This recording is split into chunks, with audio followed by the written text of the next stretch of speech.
going. So let me introduce our speakers today.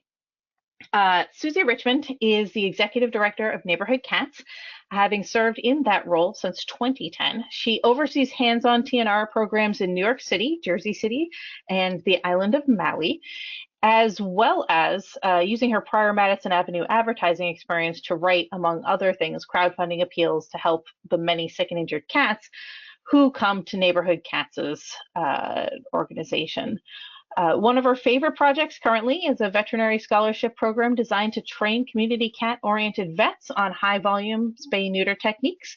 When she's not in the office, you can find Susie out in the fields of Maui, where she recently passed the 1,000 cat trapped mark. So that is, she's clearly got some experience. And then we also have Brian Cordes. Brian Cordes serves as Neighborhood Cats' National Program Director and Susie Richmond's husband. Back in 1999, while working in Manhattan as both an attorney and a video director, Brian co-founded Neighborhood Cats after TNRing a colony near where he lived. I think that's how a lot of you guys get started.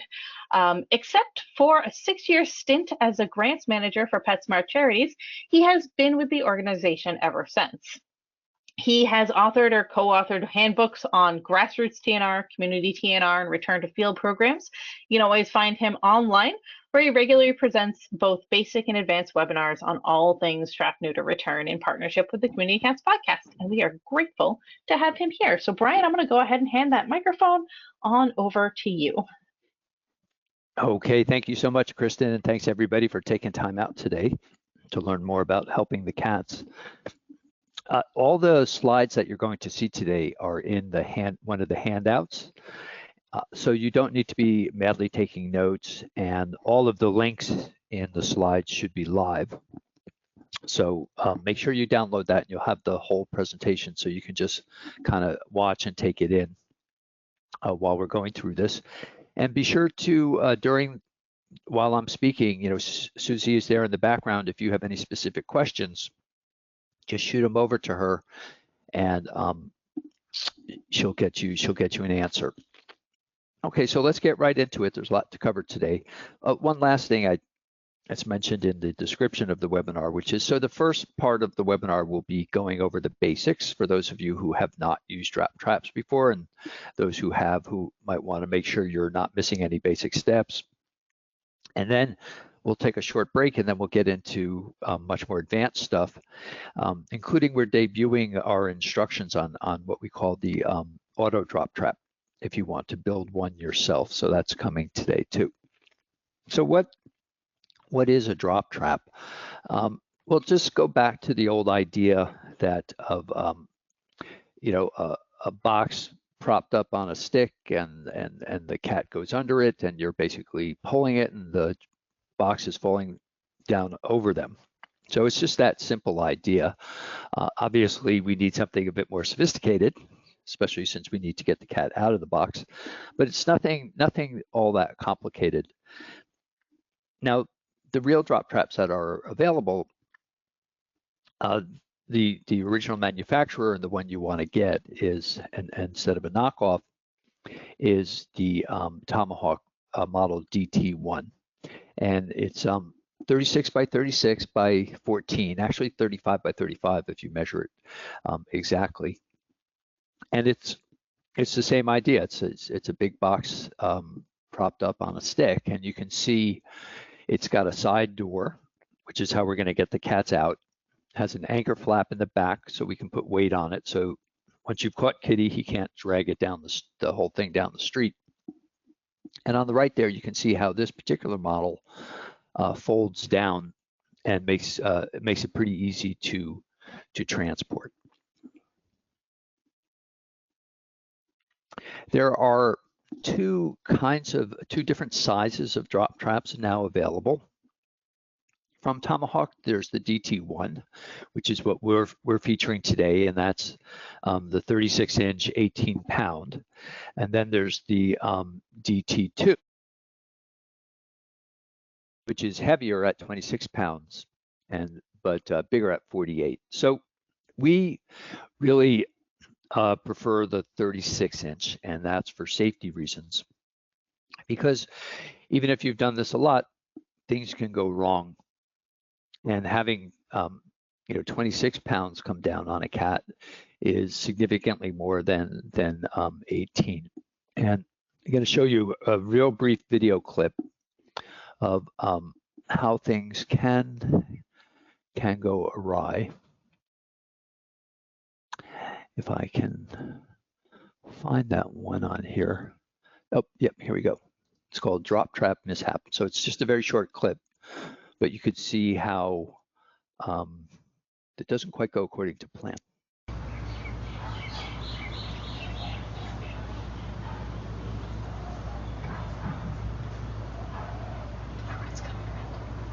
As soon as his face is in the ball.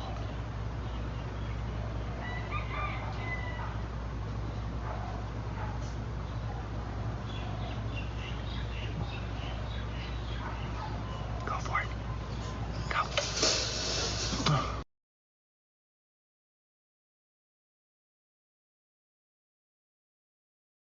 So you could see here at the end where there was a misfire and the trap landed on the cat's back. So he was able to scoot away with no problem. With a much heavier trap, that might not have been the case. So if you're doing everything properly, 99 out of 100 times, the 36-inch trap is going to be fine. So that's what we highly recommend. So why a drop trap instead of your normal box trap, which is how we refer to the usual traps that we use with trap neuter return? And the reason is there's a huge psychological advantage to drop traps. With box traps, we need to get the cats real hungry because they have a natural wariness of going into narrow spaces, especially if they think there's only one way in and one way out. So a drop trap, they're not going really into it, they're going under it, and they don't have the same kind of fear. As a result, they don't need to be as hungry. You don't need to starve them for 1 or 2 days beforehand. You can, if they didn't eat that day, it's usually going to be enough for them to just wander in. Now, of course, that's not 100% true. There's always cats who are especially wary, but the majority of cats, if they are a little bit hungry and they see food under a drop trap, they're just going to walk right under it without a second thought. So as a result, you can use drop traps for a variety of different purposes when it comes to trapping. So you can do targeted trapping if you're just looking to catch a particular cat, say a pregnant cat or injured, or a mom and kittens, the ones you didn't catch when you were using box traps and doing a mass trapping. Of course, it's our favorite for cats who just won't go into a box trap no matter what. We've used them, and we'll talk about this later in detail, to catch a large number at the beginning of a mass trapping. We may put out 2 or 3 drop traps and catch, well, we've caught as many as 13 cats at a time at the beginning, and then you go out and you put your drop traps out. I mean, your regular box traps out. Some trappers love the drop trap so much that they don't use anything else. They only use box traps to transfer the cats out of the drop trap. So you can see it has really a variety of uses. Now, in terms of how do you put the drop trap together, you've got this folded metal thing. How do you actually turn it into the trap? I'm going to send you to, rather than spend time on it now, I'll send you to Tomahawk's website, where they have a video that goes step by step how to unfold it and put the roof on and all the different pieces. Let me just say that after you've done it a couple of times, it will take you about 2 minutes to put the trap together. It's very simple. But what I want to do at the very beginning here is just show you a drop trapping in action, step by step. So then we can go and break it down on what the basics are. But this is a situation where this kitty you see in the slide, the tabby and white, he showed up at an established colony where all the other cats There were about 20 of them at the time. They were all fixed. And then he showed up. So we just wanted to catch him. So this would be a good example of selective trapping. So let me show you that video now, and it'll just take you through the whole process.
So there you have a very straightforward drop trapping from beginning to end.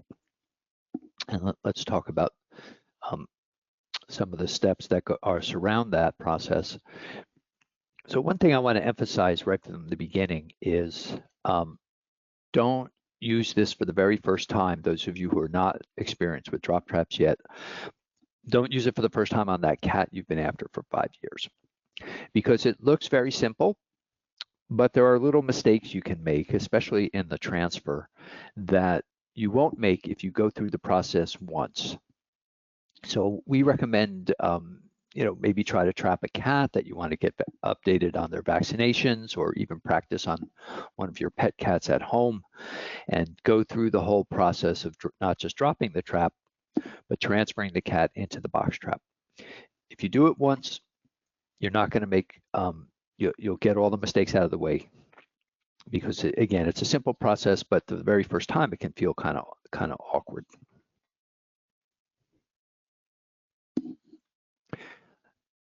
The location where you're going to use the drop trap, you want to scout that ahead of time. Now we'll talk about how do you drop trap on an uneven surface, but for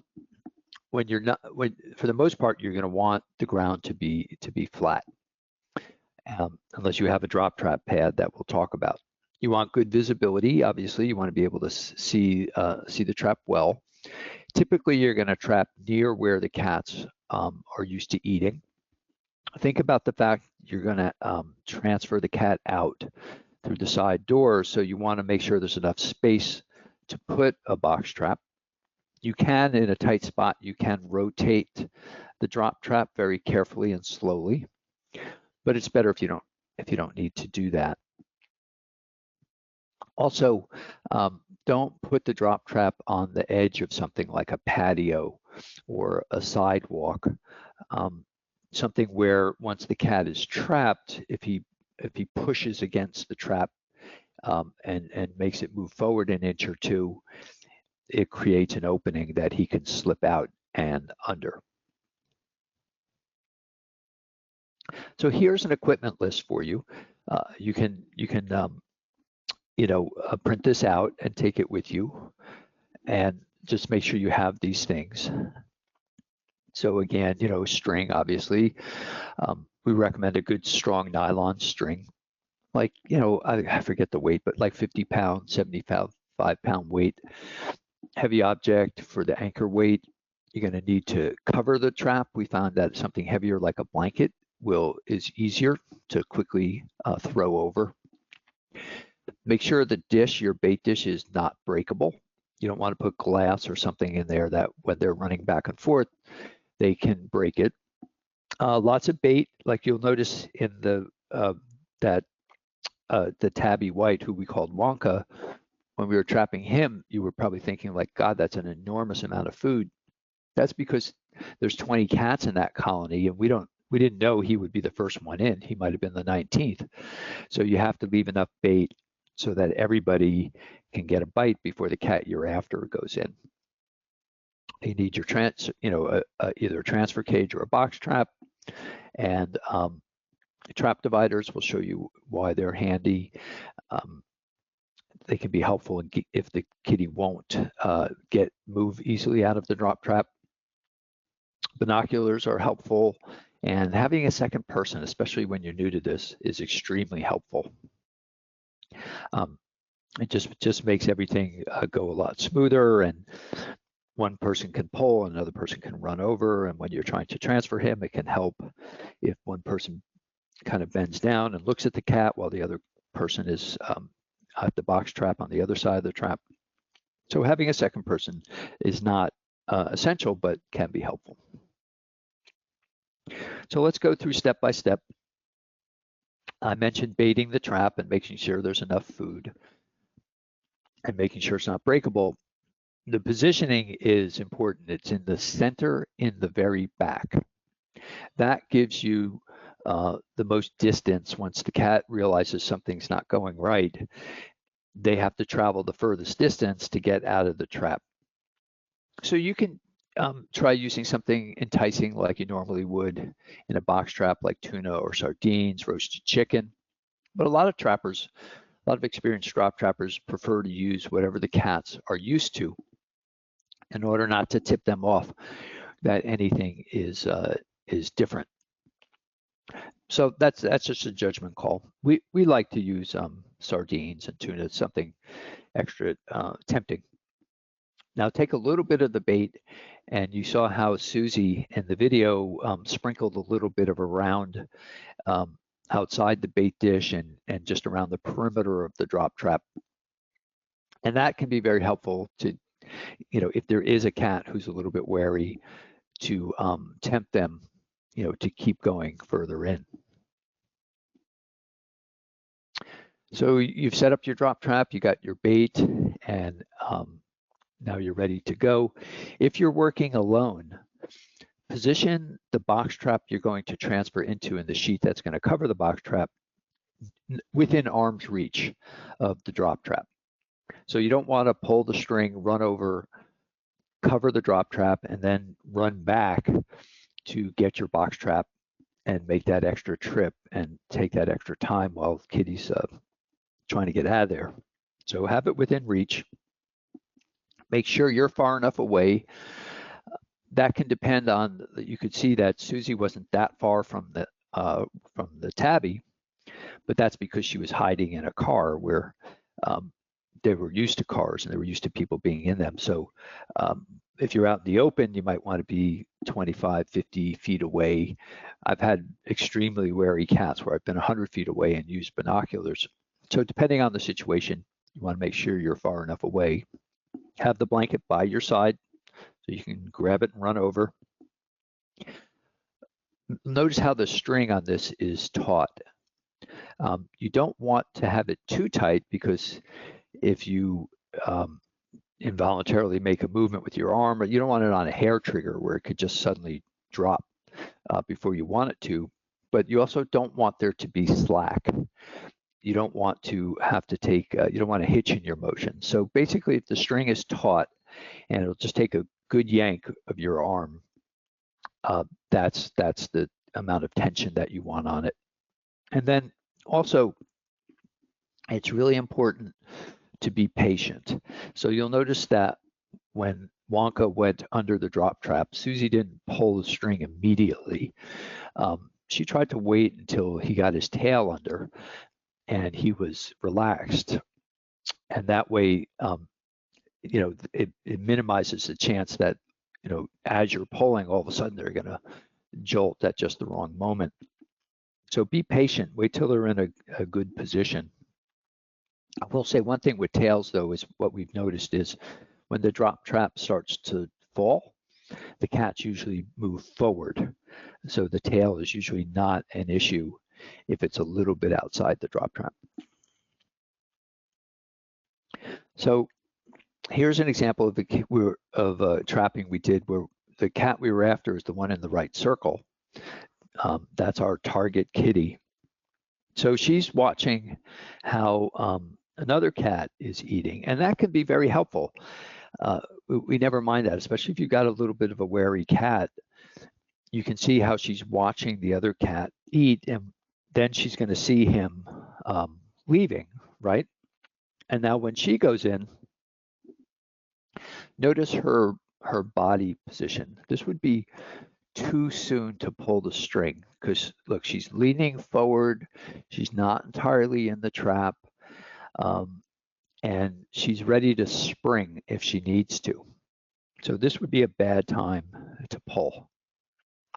Now, this is the right time because she's all the way in, her posture is much more relaxed, and you can see she's absorbed with the eating. Now, this may only be a difference of a few seconds, but this is the position you need the cat to be in that will pretty much make it impossible for her to escape once the string is pulled. And I like this slide because it shows you, you see where the red arrow is on the lower left of the slide? You can see that the trap hasn't hit the ground yet. right? Like look at the prop stick, it's just falling. Yet look how the cat has already reacted and is trying to get out. So we're talking split seconds here. And that's why it's so important that they're in the proper position before you pull the string. So you want to cover the trap quickly. It's just like with a box trap where once you cover them, they calm down. Then you're going to do the transfer. You're going to line up the rear door of the box trap, which needs to have a rear door. It needs to be a guillotine style. And you're going to line that up with the side door of the drop trap. Now, sometimes what people do is they figure, well, I've got this box trap here, so I might as well set it because maybe Kitty will go into the box trap instead of the drop trap. So they bait the box trap and they set it up, which is fine. And then the moment of truth comes and they drop trap the cat. The cat's under the drop trap. Move over the box trap, set up the transfer, and they forgot to close the front door. So don't let that happen to you.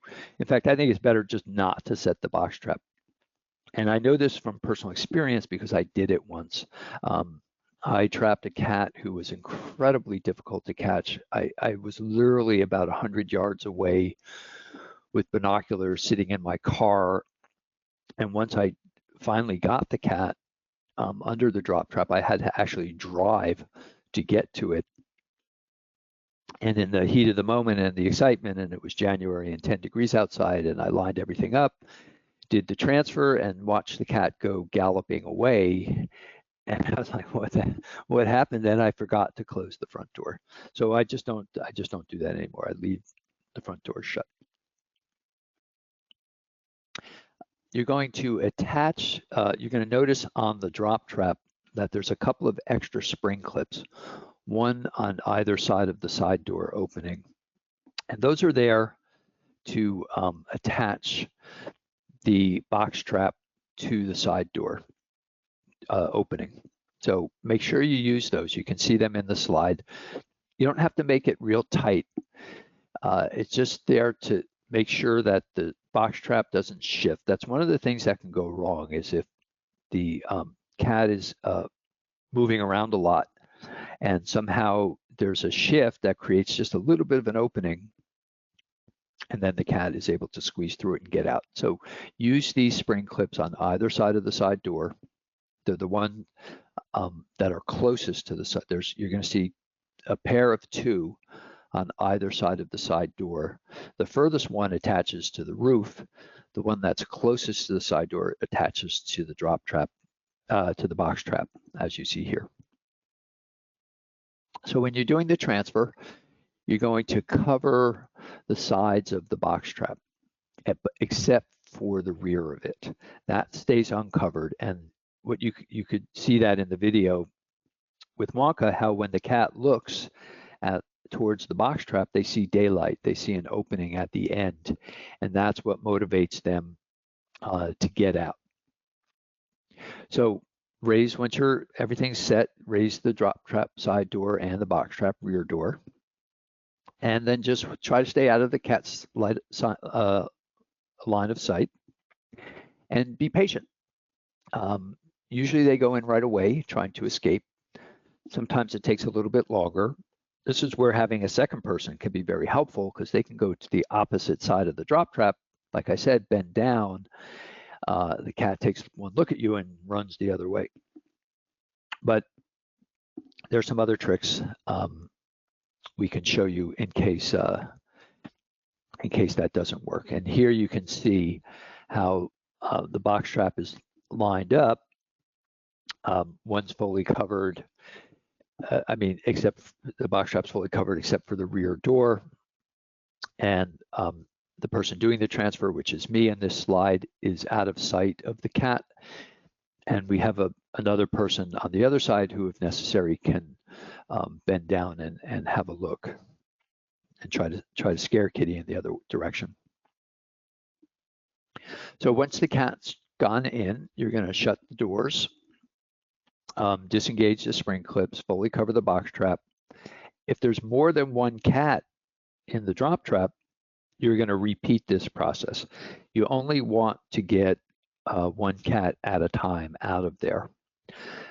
So if you do the trick we're going to talk about later, where you trap 6 or 7 cats at the same time, you just have to be patient and go one by one. Having regular trap dividers with you in that situation is very helpful in case 2 of them do go in at the same time into the box trap. If you have a trap divider, you'll be able to separate them and do another transfer, or just leave them like that, but they won't be able to hurt each other.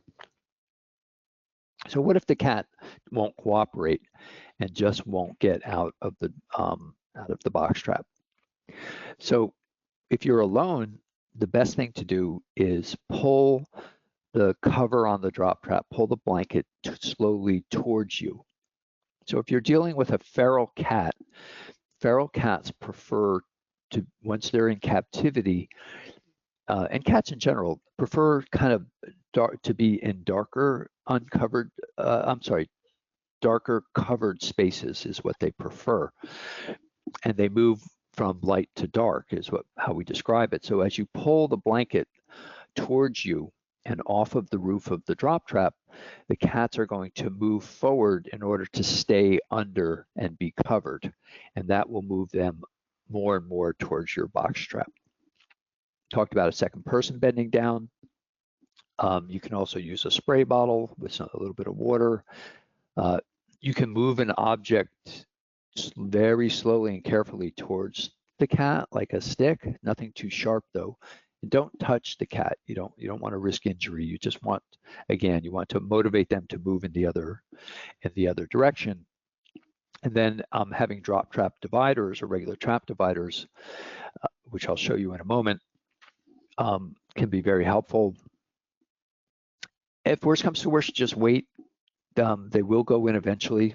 I've had people who have just had us, stand there for 10 minutes or even 20 minutes at the worst. I mean, usually this is over within a minute or two, but every once in a while, you just have to really be patient.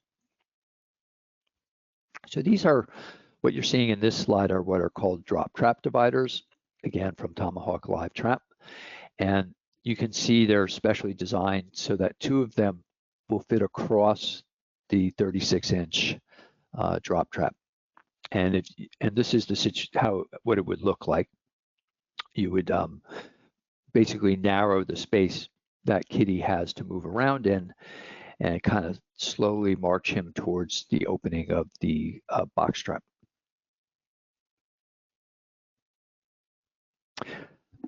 So now we're going to do like a little bit of a quiz for you, introducing our friend Farley the Feral here, and this is who we're after, right? So we're about to pull the string, right? But what's wrong with this picture? And you can go into the questions box and tell me, what do you see here that is wrong? Like, why is it a bad idea to pull the string right now? Dish is in the wrong place. That's correct. Should be towards the back, not actively eating. Those are both correct. There's one other thing. Yeah, facing the wrong way, not relaxed. Those are both correct. Dish is in the wrong place. There's one other mistake here. Glass bowl. Very good. Karen got it. Okay, so those are the mistakes in this slide. Kitty is going to easily get out if you pull the string right now. He's facing out. He's not in the back. He's not engaged in eating. If he was, it wouldn't be all that helpful, since the bowl is in the center instead of in the back. And then finally, the bowl is made out of glass. So that's a real hazard when you've got a frantic cat running back and forth. All right, real good. Okay, how about this one? What's wrong with this scenario? No weight, that's good. Yep, there's no weight on the, and the hole in the ground. It's not on even ground. So that's correct. There's one other, well, I would just say the string's not quite taut enough, but that's kind of a tough one. But yeah, there's no weight on the anchor flap. So the cat, especially if he's a big, strong male cat, is going to be able to drag that trap potentially to a bad spot, but it's already in a bad spot. If that trap falls down, the cat, Farley, is just going to go into that little hole you see there, that little pothole, and squeeze out under the drop trap. So it's in the whole trap is in a bad spot. Oh, see, there he goes. he squeezed his way out. Okay, how about this? Anything wrong here?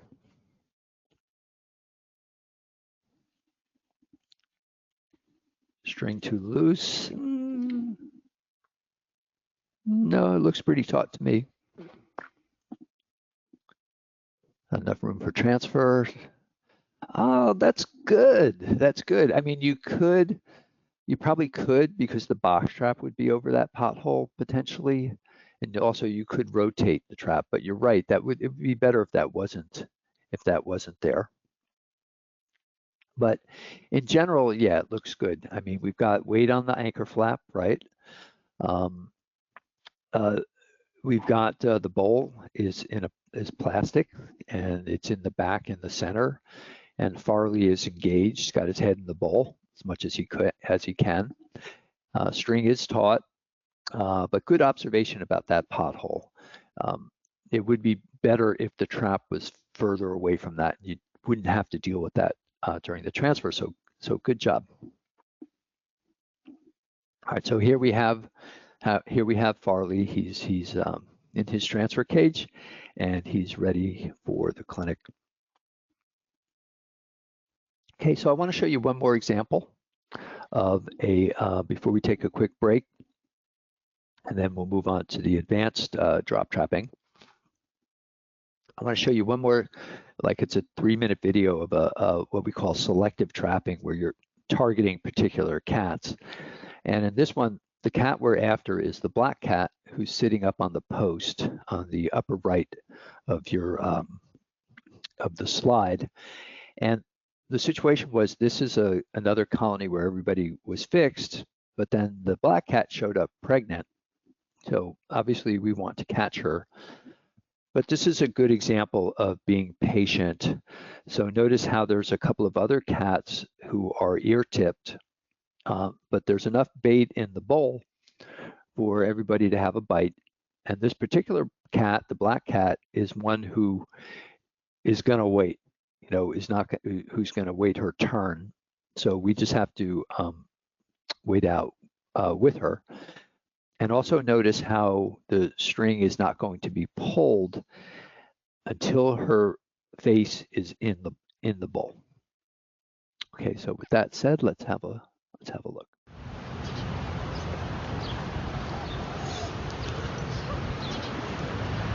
So you're going to pull the string. What's that? You're going to pull the string.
Say when.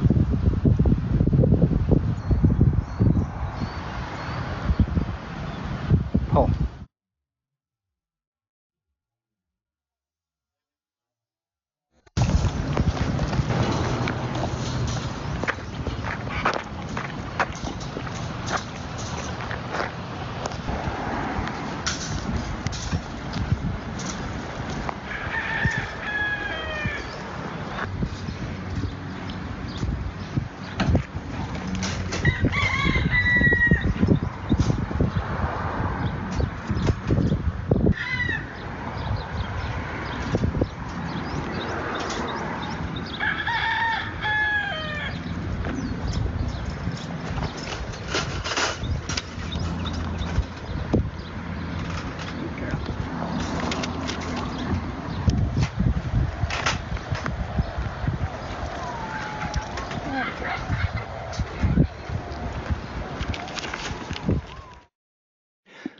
So did you notice at the end there how Susie started to pull the blanket towards her? And that's what got the cat to move forward and go into the box trap. Okay, so let's move on. As I say, we're going to get into more advanced stuff now. And one of the first things is to give you a tip about bowls. So using a familiar bowl, like you see in this slide, how distinct that sunflower or whatever kind of flower bowl that is. And if the cats see their usual familiar bowl under the trap, it does give you a little bit of an edge in terms of them being comfortable going under. So what's interesting though, also in this situation, so always use the bowl that they're used to eating out of if it's not breakable. Otherwise, get them used to eating out of something that you can use under a drop trap if you are anticipating doing a trapping.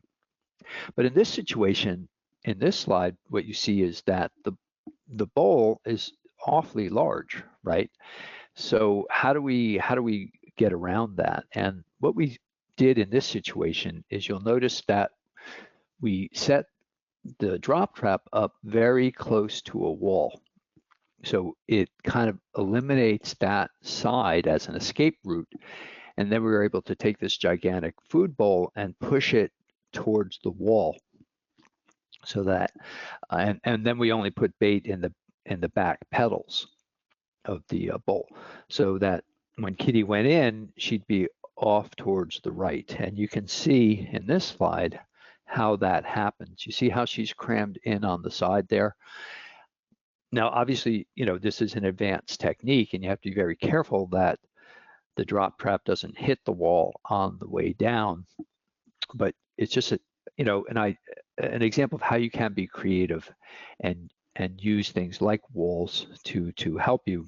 And in this case, as you can see, it worked quite well.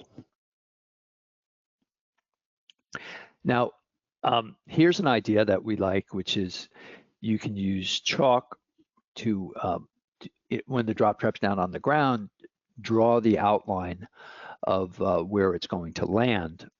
And this may help you to determine whether the cat is far enough into the trap to be able to safely pull the string. And again, you want to still make sure their head is in the food bowl, but maybe you've got a couple of, this would be especially helpful if you were, let's say it was an unneutered colony and you had an opportunity to catch 2 or 3 at the same time, that they're all crowding in there, but two of them are real close and you're not sure whether the third one is in far enough, or having this line there will help you determine that.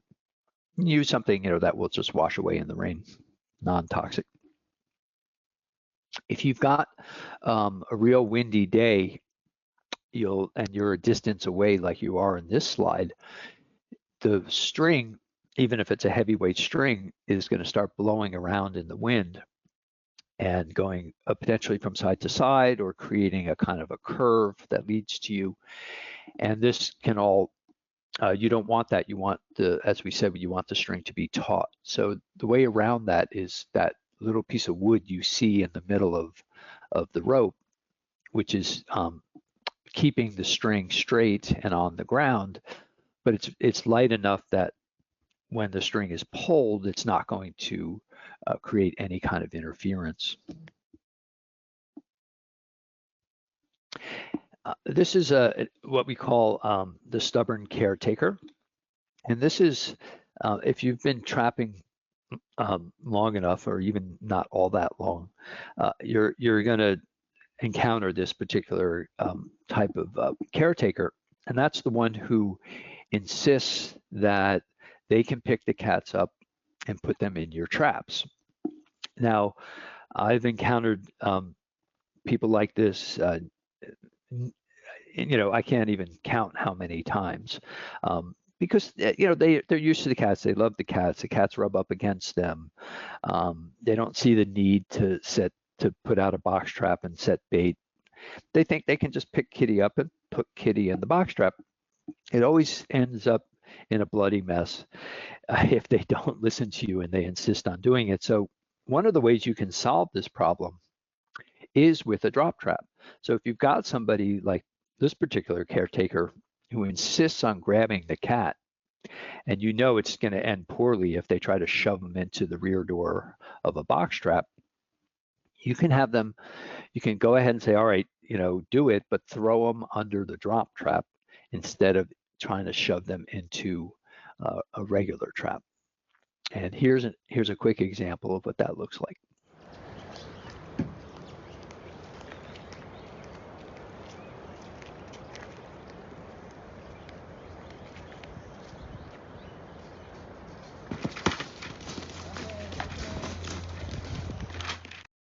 So simple as that. If we have people like that, we set up the drop trap and we say, go ahead and throw them under there. You'll also notice that we had a pad, a solid surface underneath the drop trap, and because the ground was uneven. And we're going to go into that in a little bit more detail in just a moment. So this is just a series of little tricks. We'll get into some larger themes in just a moment. So how about trapping a mom and kittens? So this is one way you can do it, which is you've got your mom or your kittens. Let's say we've got the kittens and we're trying to catch the mom. So you've got the kittens in a transfer cage, which is what you see to the right. And notice how all the sides of the transfer cage are covered except for the one facing into the center of the trap. So now when mom comes along trying to get to her kittens, she's going to approach that side that is not covered. And when she's there, she's basically in the back, in the center, and you can pull the string. Obviously, you've set the transfer cage up in a way where it's not going to block the drop trap from falling. So that's a little trick for you. So we talked about uneven ground, like you see in this situation. So we did a mass trapping, as you can see, of this particular colony, but there were a few left. And you can go out and keep putting box traps out and hoping that the one you didn't get eventually goes into one of them, or you can use a drop trap. But what do you do when the ground is this rutted? And that's where the idea of a drop trap pad comes in. And I'll show you, I'll give you the information on the kind that we have that you can make yourself, but there's a lot, you can be, it's a simple enough piece of equipment that you can, make one yourself if you want to use, but the basic idea is that it's something that's a decent weight and it's going to create a flat surface for the trap to fall down on. In this particular case, we've got 2 pieces of 3/4 inch plywood that creates the surface for the trap to go down on. So what this particular pad is 4 foot by 4 foot. No, I'm sorry, it's 1/2 inch. Is it half? Yeah, it's 1/2 inch thick plywood, which is a little lighter.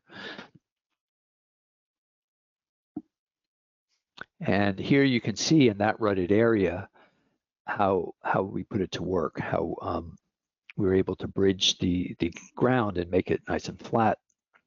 There's one of the cats we're after, and then boom, the drop trap falls down on the pad, and you've got your kitty. So I'm not going to spend a lot of time right now because you've got these slides. Just make sure you download the handout, and you can recreate this yourself. But basically, for transportation purposes, we cut the pad in half. So we have 2 2-foot by 4-foot pieces instead of 1 4-foot by 4-foot, which wouldn't fit into the back of anything except maybe a pickup truck. And they're hinged on the bottom so that this can fold in half. And here's the basic materials that you would need. You got hinges, and here's showing you the location. Make sure you could use a good durable outdoor paint. The way the drop trap stays on the pad is that it's attached to it in the back. So that's what those loops are for, the cable tie loops you're seeing in this slide. That's the back of the trap. And then what we're going to do is once we have our trap in place, we're attaching the back of the trap to those loops that are on the drop trap pad.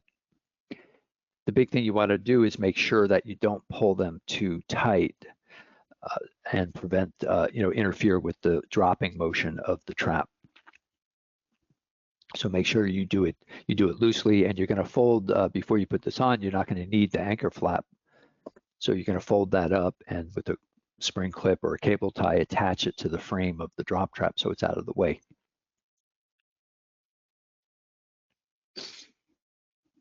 Now, soft ground, as opposed to uneven ground, presents its own challenges. One of the things you have to think about is that the prop stick can sink too far into the ground, and when you pull it, it takes too long, or creates again, we're talking split seconds here, and that delay could be fatal to your efforts. So this is one way around it. We just get a bait dish. This is they're called food boats, and just put the prop stick on that.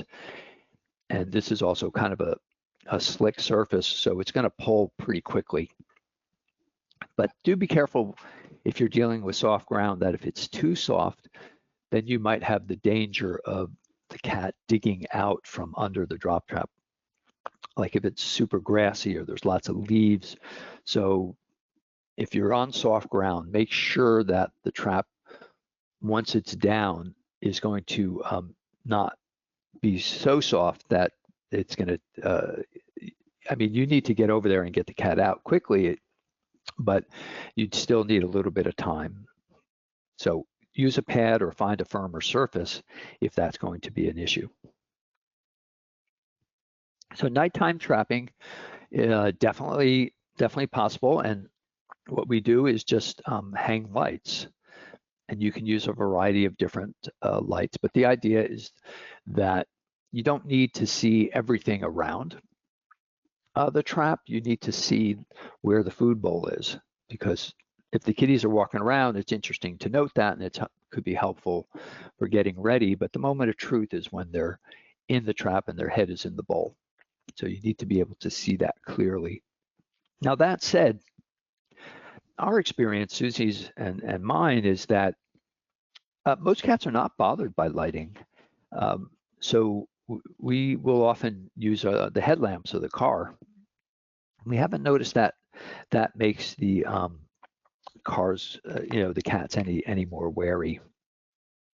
But if you are concerned about that, and because every now and then there probably is a cat who doesn't like headlights, then just keep the lighting to a minimum. Or if you're trapping in a spot, obviously, where you can't park a car, then you need to use something like this. And here's a tip from Helen Woods of Laurel Cats. She uses a clip light with an extension cord and an inverter called an adapter, which allows the cord to be plugged into the car and work off the battery. Well, you want to make sure you don't run out your battery, maybe leave the engine on. So just make sure it's bright enough for you to be able to identify your cat, and also to tell if they're ear tipped or not. That's where binoculars can be very, very handy.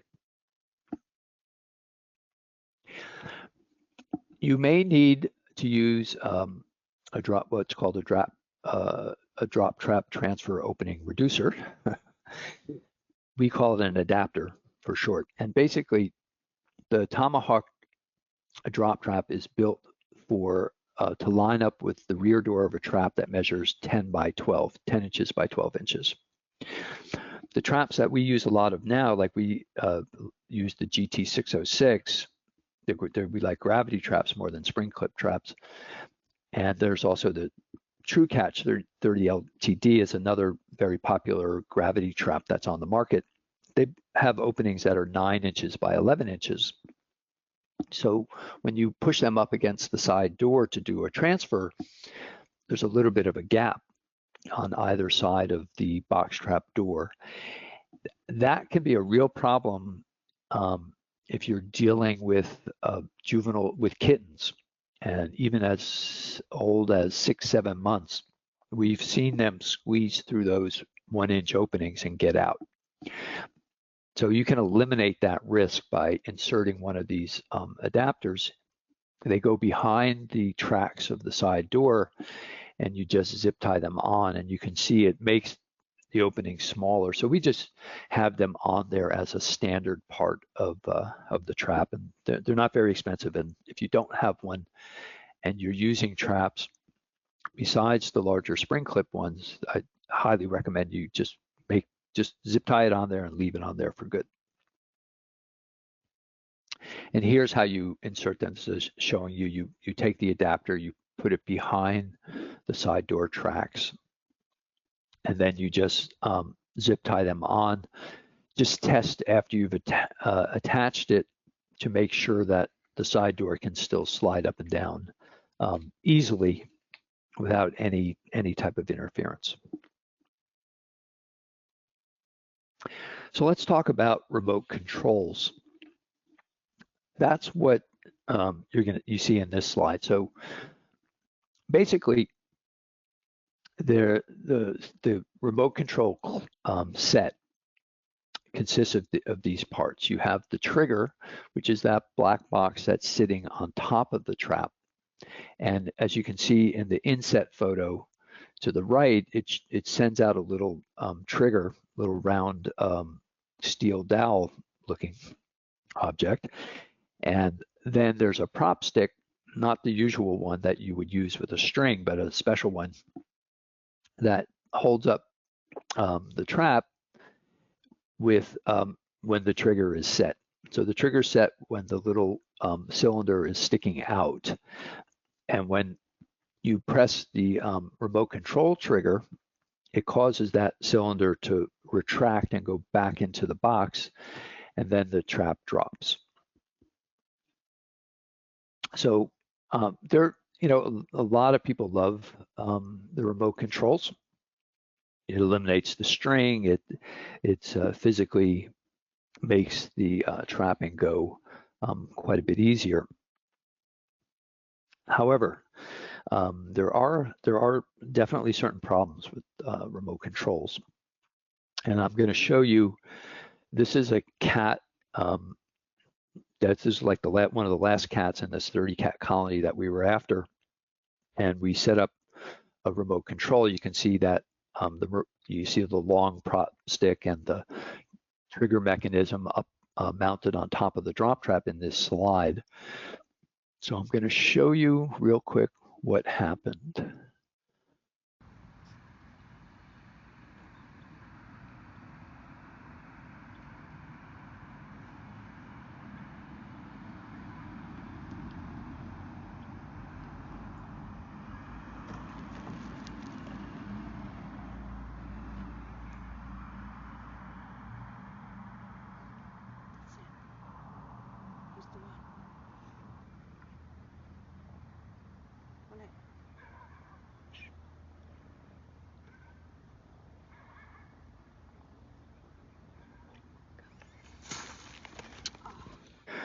Okay, so you can see we were patient. We waited. He was all the way under. He had his head, his mouth in the bowl, and then we pulled the remote control, and yet he got out. So let's take a look at this one more time in slow motion.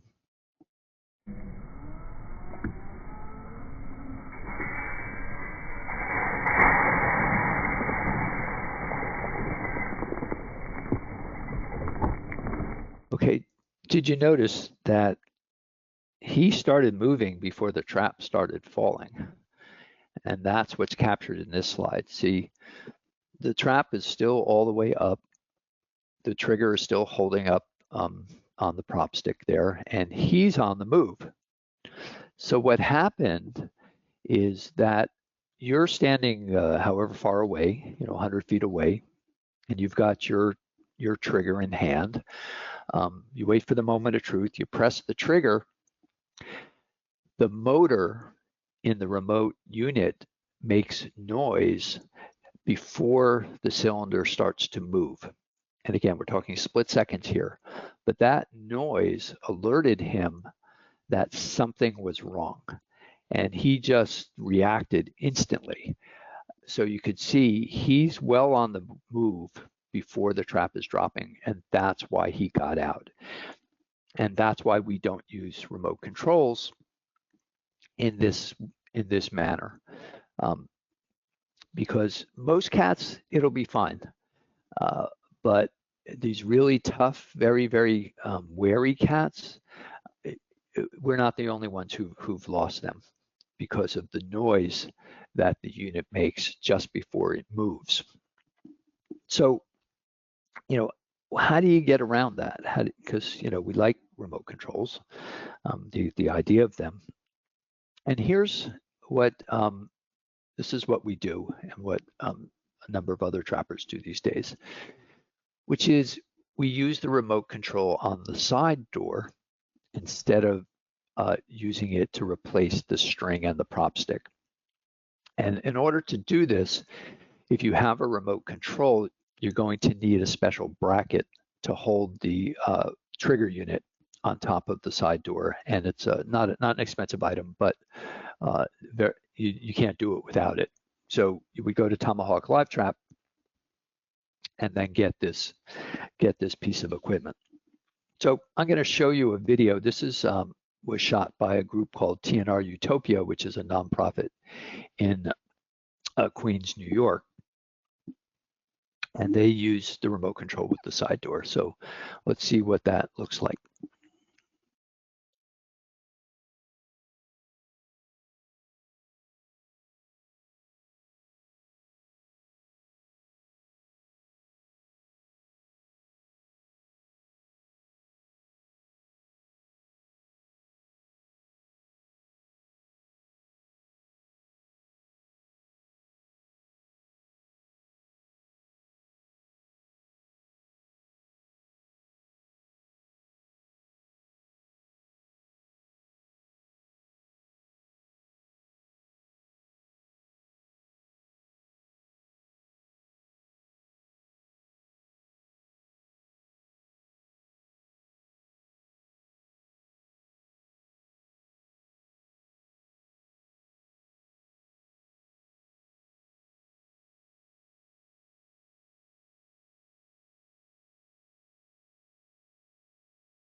So that, in our experience, is the best way to use a remote control,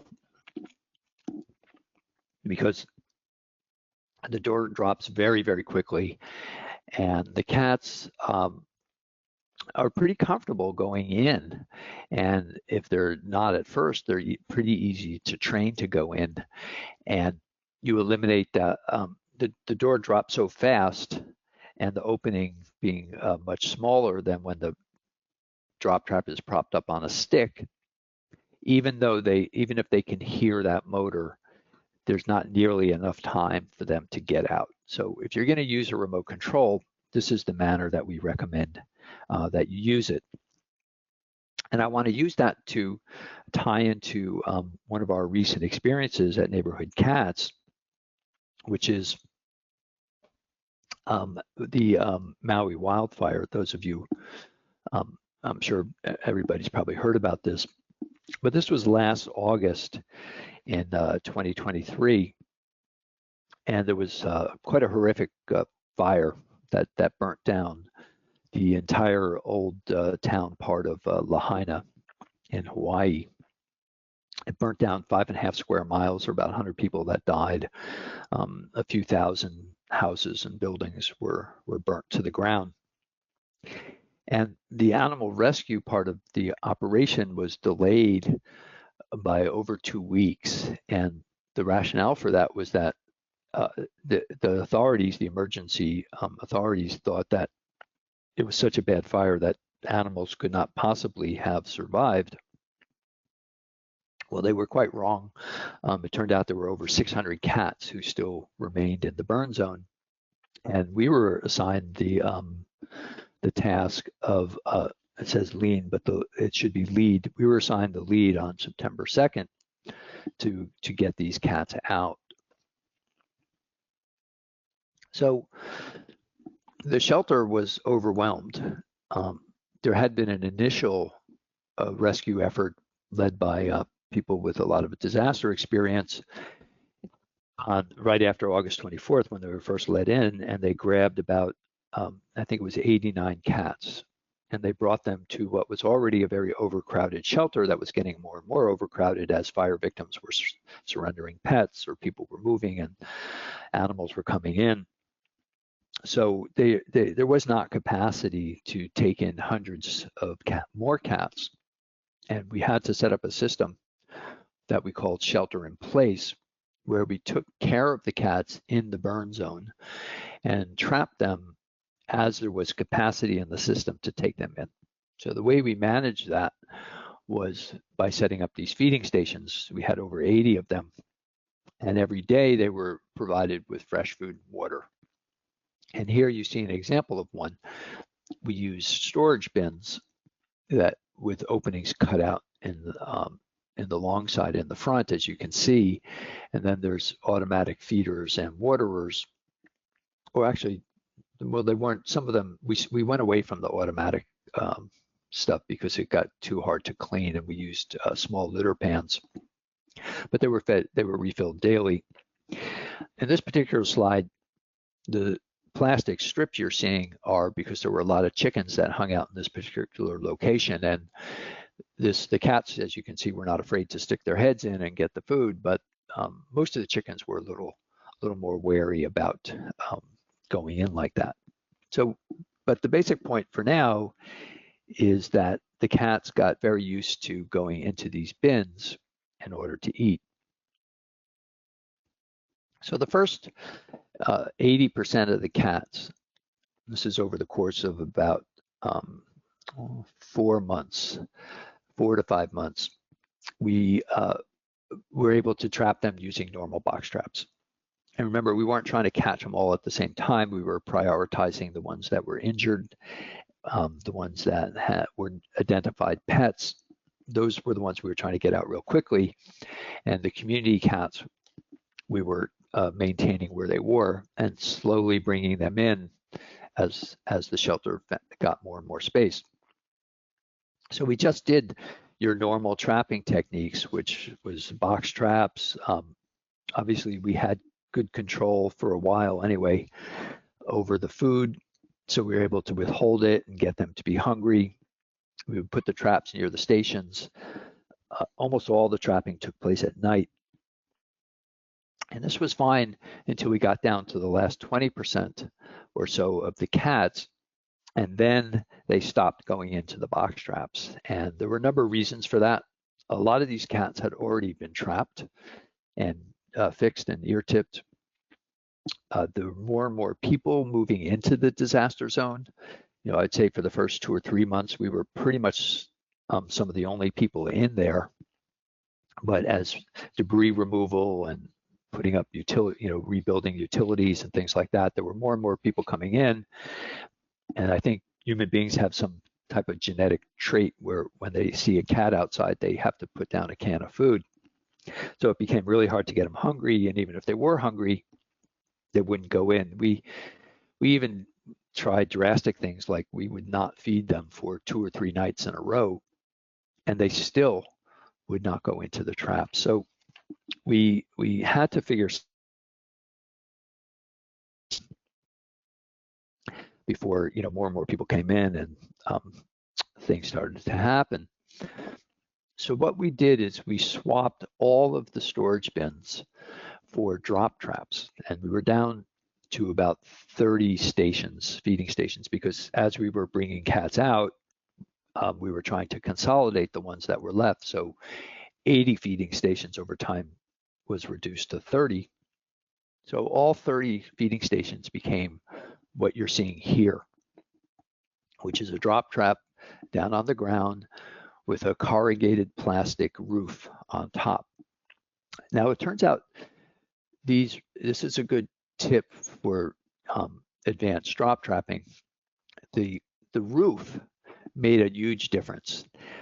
First, we see it all the time now. The cats love the space. They like being in the space because it's covered and has a roof on it. And we saw cats, because all the stations were monitored with cameras, so we saw cats playing in them, easily going in and out.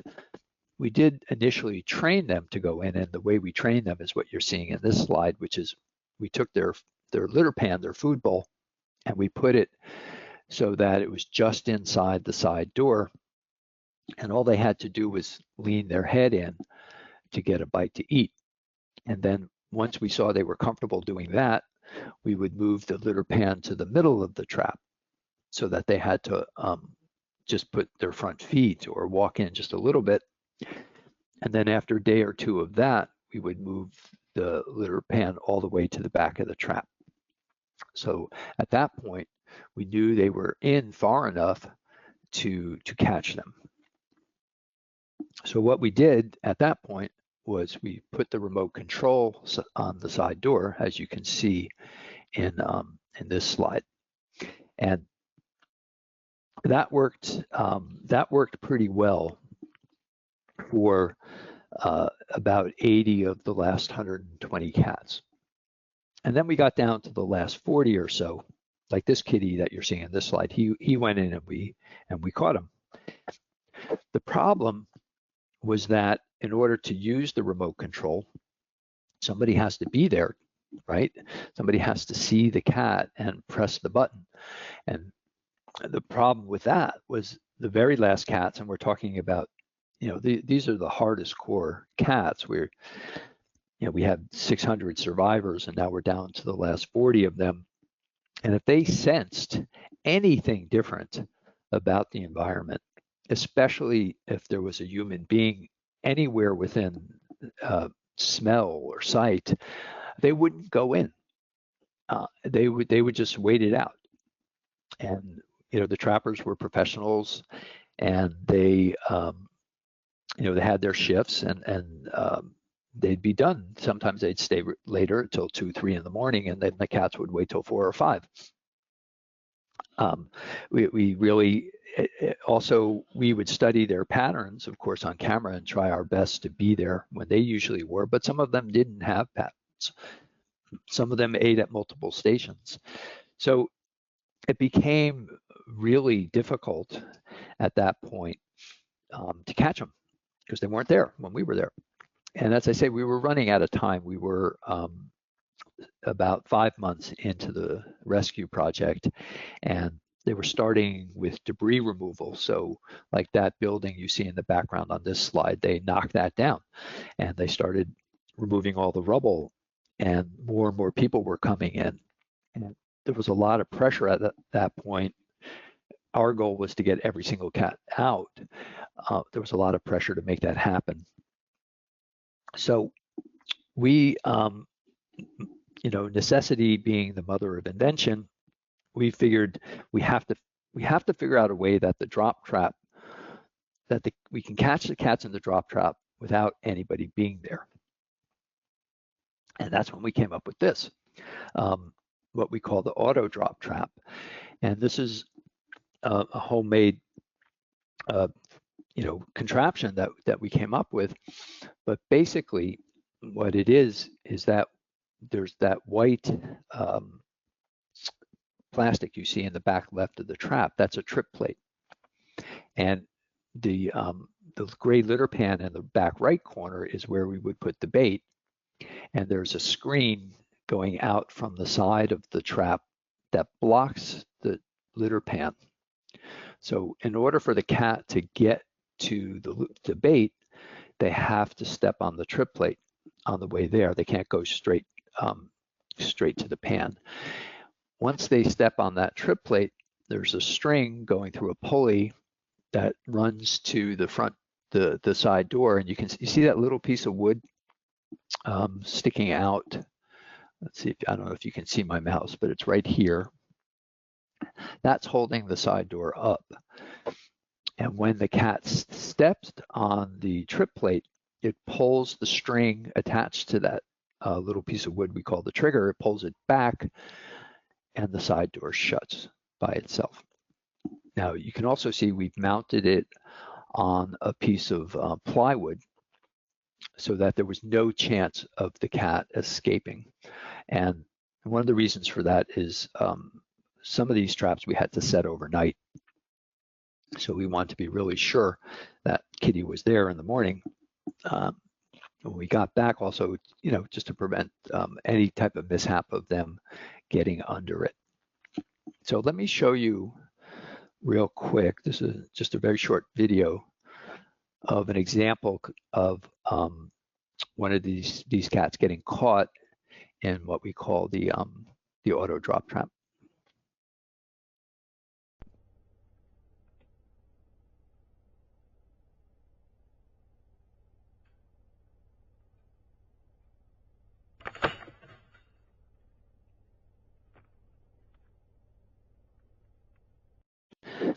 So you can see it's extremely effective.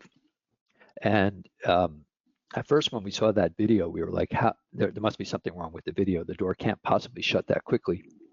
But we've studied it since then, and it does. It shuts with amazing speed.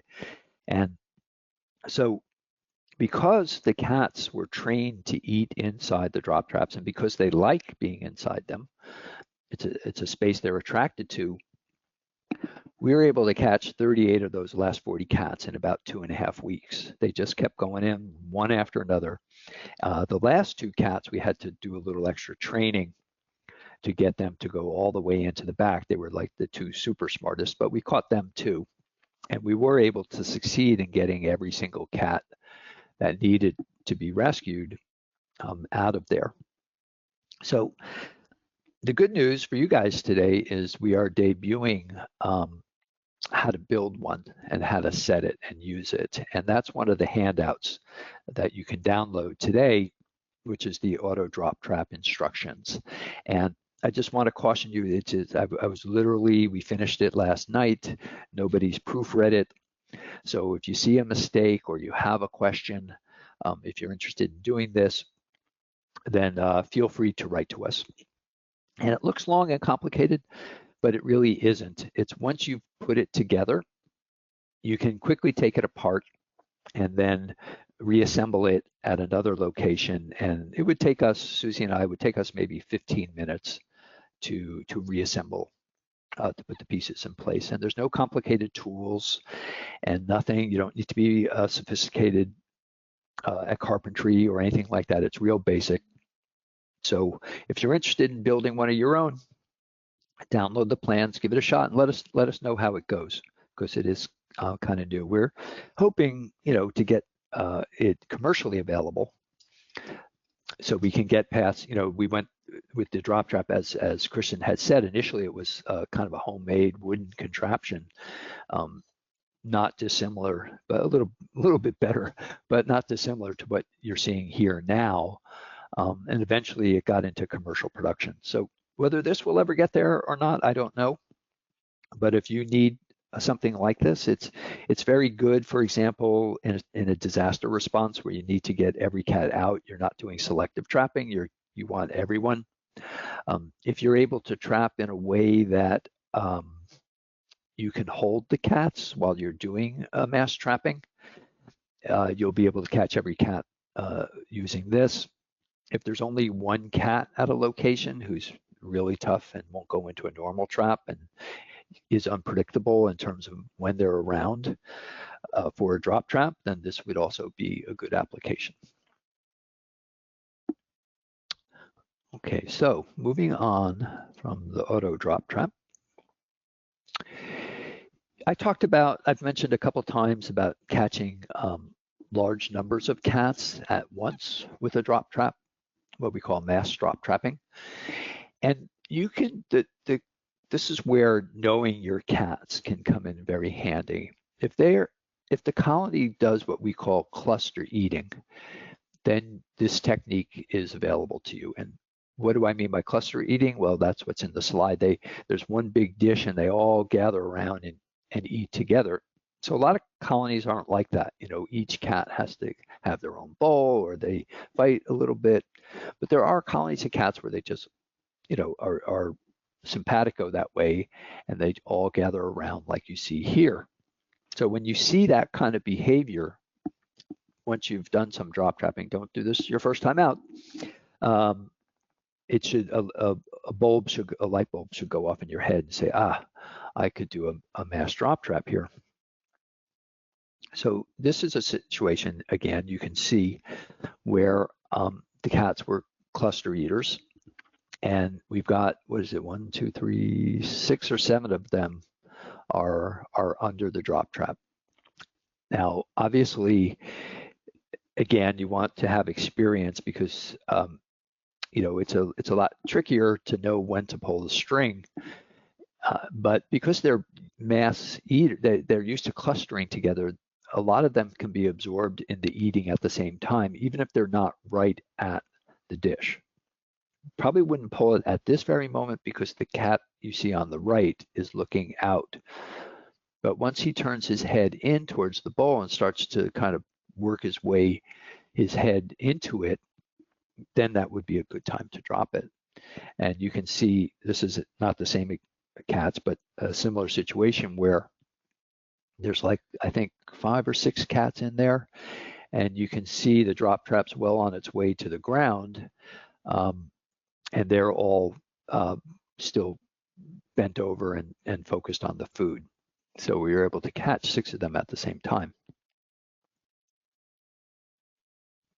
So I want to show you an example of how you can be creative and combine a lot of these techniques that we're talking about and have one be very creative with your use of the drop trap depending on the conditions that you're facing.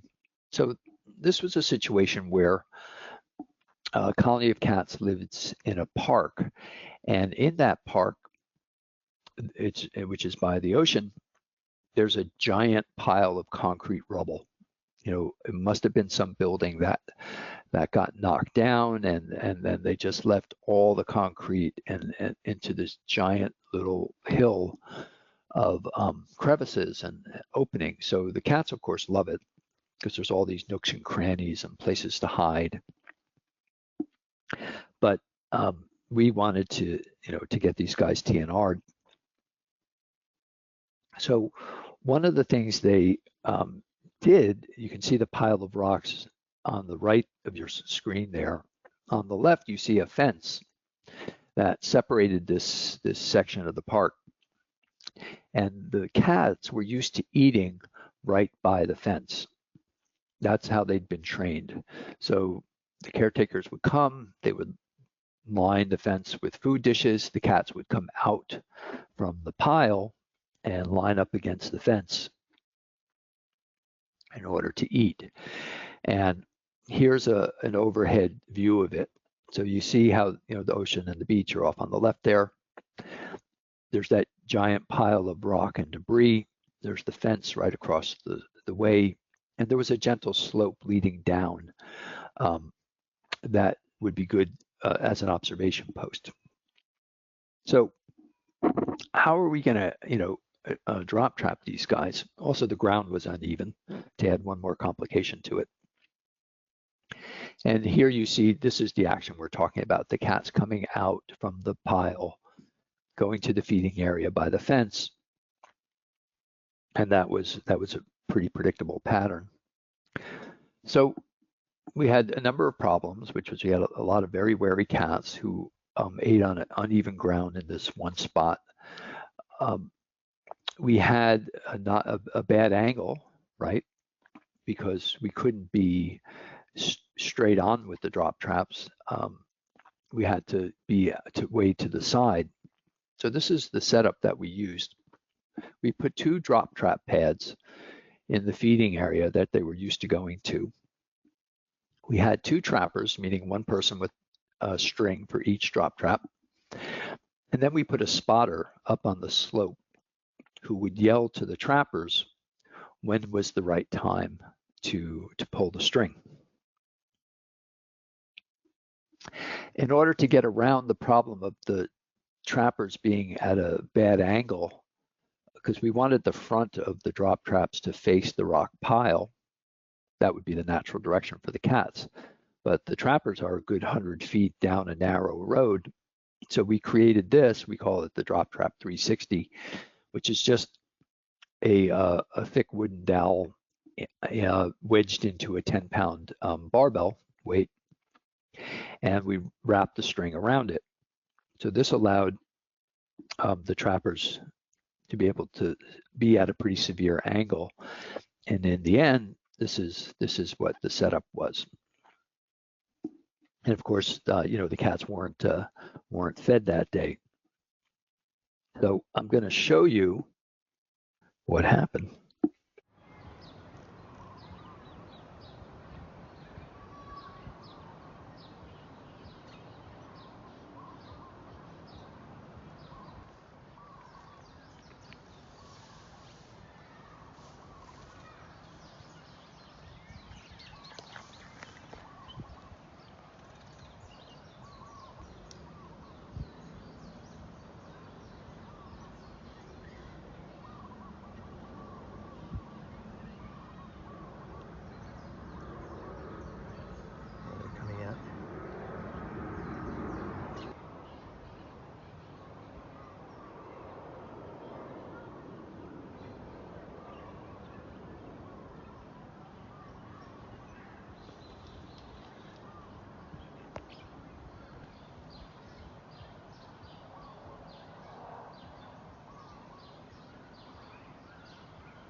Okay, grab a blanket.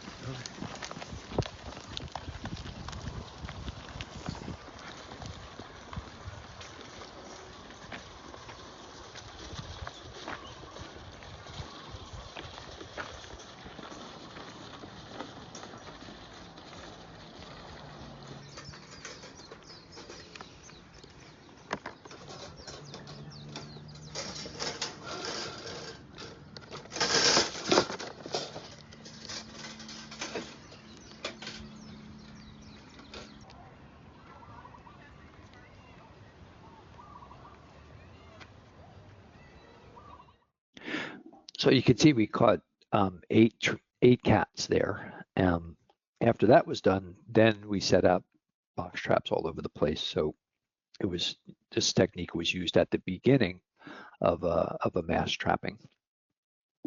And again, it's an example of how you can combine a lot of different things. You've got the Drop Trap 360, you've got the drop trap pads, we had the cats cluster eating, so we had multiple drop traps. A lot of ways that you can go about getting it. Okay, so before we get to some questions you guys may have, I just want to mention real quick, anybody who is not taking our TNR certification workshop, our next one is going to be on Sunday, July 14th.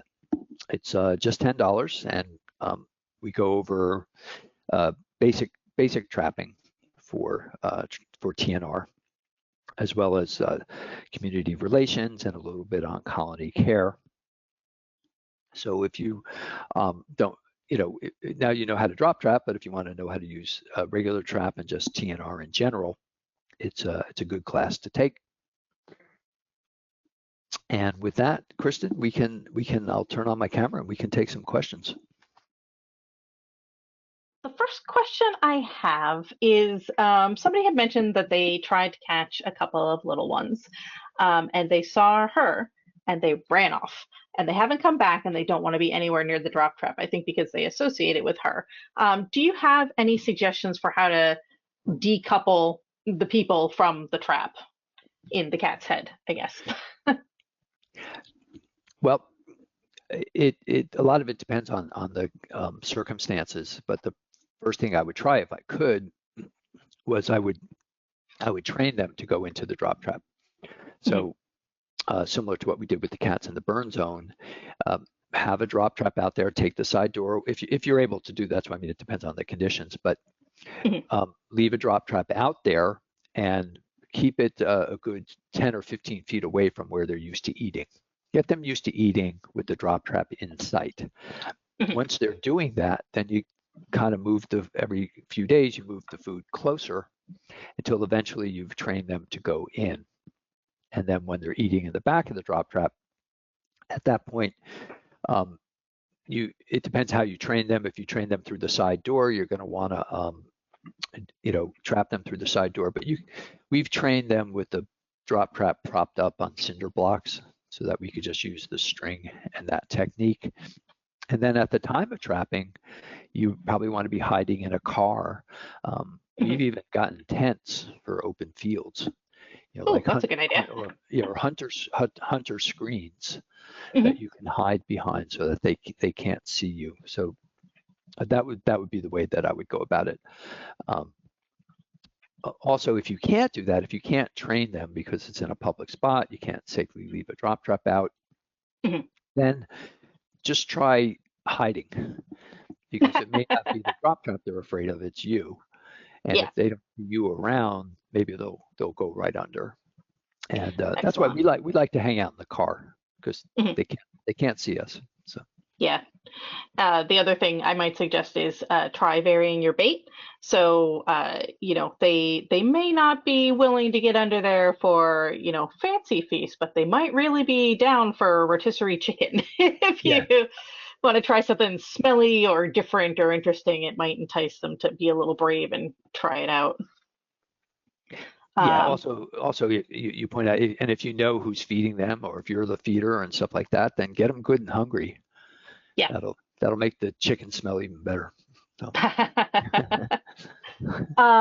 Let's see. Powder coating came up several times. Do you suggest powder coating your traps? And in addition to that, what do you do for trap maintenance? How do you keep your traps working well, in good shape, from rusting, that sort of thing? Yeah, I think powder coating is a great idea. I know we didn't do that when we were doing the burn zone rescue, and we wish we had, because they were sitting out there, day after day after day, getting beaten up by the sun and the weather. And I mean, they're still pretty tough pieces of equipment that will last. But if you can afford that extra, whatever it is, $20 or something, it will make the trap last a lot longer.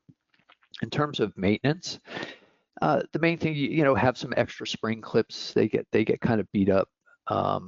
You want to keep, if you're using any type of remote control or a side door technique, you want to make sure the tracks are, spray them with WD-40 now and then, make sure the door slides up and down real easy. But in general, it's not, disinfect them. Don't let them sit and bleach for too long. Rescue is a better, and then spray them off thoroughly. But they're pretty tough pieces of equipment that even as they get old and beat up, they still work. They're still basically a box falling down on top of the cat. Yeah. Not too many moving parts, luckily. Yeah, exactly. Do you, so if you're doing a mass trapping and you're trying to catch, a bunch of cats at the same time, most of the time it seems like you don't get all of them every single time.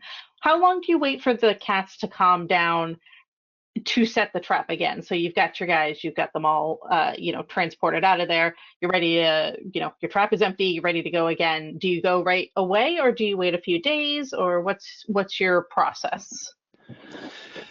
If we're doing a mass trapping, we want to get every single cat. We're going to leave at least 2 days to trap. If we're dealing with like 25, 30, 40 cats, we're probably going to leave 3 days. And you're going to get your large, you need a holding space, obviously, and some time to be able to care for the cats you've trapped. That's something we go over in the certification workshop, how to care for cats while they're in traps. But your first day out is when you're going to catch most of them, right? If they're hungry. And you would want to now what we do with the drop trap is, normally the protocol would be You'd pack up for the night. When you're not seeing any more action, you'd come back the next day, try again. Mhm. Well, with the drop trap, if they're not going in by the end of the evening, but they're hanging around, then Mhm. we'll break out the drop trap. We'll have put out our box traps because they're the easiest way if the cat just walks in themselves, and right. Yeah. But if they're still around and they're interested, but they just won't go into a box trap, that's a good time. And we've often gotten the last one or two cats the same night and not Oh, had wow. to come back. But if you do have to come back, you want to keep withholding food, leave water out, but keep withholding food for the entire time and continue to put traps out as long as the other cats are away. So Okay. let's say spay neuter day is Monday and you start trapping on Saturday. So you trap Saturday, you trap Sunday, you get to Monday, there's still one or two left. Keep putting traps out even though it's spay neuter day. Keep putting traps out the next day even though the cats are recovering, because the problems you're going to have trying to get the one or two cats fixed if you catch them Mhm. is a lot easier problem to solve than the one or two cats that you now have to pick out of the 20 once they've all come back. Now, once you are through that cycle, then you probably want to wait a few weeks Mhm. and let everybody get back to their routine and everything's normal before you try again. Excellent. Let's see. I got two more quick questions. One of them's a little bit more of a. Oh, do you recommend trappers get a rabies vaccine? The Uh, people, not the cats. If I've never gotten, and nobody at Neighborhood Cats ever got rabies vaccines, and that's because we don't get bit. We Yeah. don't get scratched. If you have proper technique, now that's a lot different from a shelter worker who's interacting with them and in a very different way. But if you're doing TNR, if you're primarily that's your thing, you Mhm. should never be exposing yourself to the potential of a bite. You're never Mhm. touching cats; they're always in traps. Um, so, not that it doesn't happen once in a blue moon. So if you're really worried about that, and you're in an area where there's a lot of rabies, Mhm. then there's nothing wrong with it. Um, but in general, uh, it's we rely more on our protocols and our handling techniques than vaccinations. Excellent, excellent. I can tell you I got mine because I am in a shelter, and it's a three-part series. It's you usually have to go to a travel vaccine clinic rather than like your regular doctors to get it done. It's a little bit of a process if you wanna do it. It also it's one of those ones that kind of hurts. So that, So, I mean, if you can yeah, avoid it, it's also you can treat rabies as long as you don't wait. I am under the yes, impression that like if you get bit, that's go true. to the doctor right away because Yes, they'll right. be able to give you shots at that point that will help you, fight it off. But but yeah, Yeah, it's that's a good best point. I not to mean, get bit in the first place. yes, the rabies virus, once it enters, if you do get bit and the virus enters your body, depending on where you got bit, it's going to take a certain amount of time for it to travel through your nervous system to your brain. And there is an opportunity in the beginning to kill it off. Yeah. So, but I'm not sure how long that window of opportunity is. So yeah, if you get bit in any way breaks your skin and if the cat's around, you want Mhm. to hold on to the cat for 10 days because if he's alive in 10 days, you did not, even if he has the virus, he didn't pass it to you. He wasn't Yeah. contagious. If they're contagious when you're bit, they'll be dead within 10 days. So Yeah. never let a I don't cat go if you've I been don't think bitten. you should wait those 10 days though. Go right to the doctor anyway because cat bites they can go bad real fast. Well, there So, are other things you can get besides yeah. rabies yeah. So definitely go to the doctor, but you can probably hold off on the vaccination. But I don't Yes. have any, I mean, I'm not anti-vaccine or anything like that. I think Yeah. if you feel you need it for your protection, then by all means. Yeah, can't hurt. I'm gonna ask you one more question and then I'm gonna close it out. But I do know Susie gets all of these questions via email and she is fastidious about answering. So if you guys have a question, don't worry. Your answers are coming. But the last question I'm gonna ask is that these folks are working on TNR projects with a few about 4 colonies, and one of the caretakers has passed away. They're working on TNRing, but how do you handle handing off a care of a colony, or how do you find a new caretaker? I know you guys were dealing with this not too long ago, so I thought even though this is more of a colony question than a drop trap question, it might be worth asking.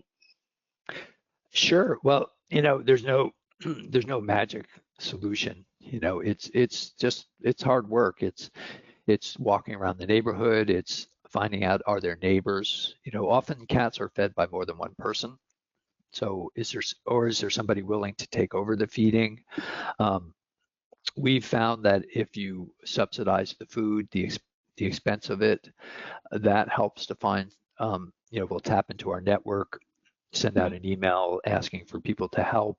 So providing food helps. It also helps if you're not shifting all the responsibility onto someone else. So you're not saying, here's a colony of 10 cats, we need you to feed them 7 days a week, and you have to pay for everything yourself. If you say, we'll provide food and we need, however, if you can do one shift a week or 2 shifts a week, and you start to cobble together something like that, um, that's it's that kind of hard work, pounding the pavement and asking and trying to make it easier for people, Yeah. that you're more likely to find volunteers. Excellent. That is very good advice.